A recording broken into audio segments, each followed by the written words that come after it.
Kombëtarja Shpresa do të luajë 2 takime miqësore këtë muaj kundër Greqisë dhe Luksemburgut. Ekipi i Alban Bushit do të fillojë në datën 16 përgatitjet dhe këto ditë do të shpallë edhe listën e lojtarëve që do të grumbullojë.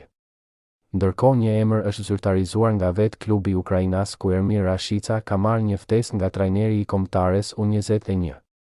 Ish sulmuesi i Skënderbeut i cili u transferua një muaj më parë te Metalisti do të jetë nën urdhrat e trajnerit Bushi. Ky fundit pak kohë më parë rinovoi edhe kontratën me Federatën Shqiptare të Futbollit dhe do të jetë në drejtim të ekipit Shpresa deri në fund të vitit 2026. Sa u përket ndeshjeve më 21 mars, Shpresat do të sfidojnë Greqinë me takimin që do të luhet në Seres Municipal Stadium në orën 16. 80 kilometra larg Selanikut, Ermir Rashica ka lindur në Mitrovic dhe në karrierën e tij të deritanishme ka luajtur me Trepçën dhe Skënderbeun. Sa i përket ekipeve përfaqësuese, ai ka luajtur 6 ndeshje me Kosovën U19 dhe 8 me Shqipërinë U21.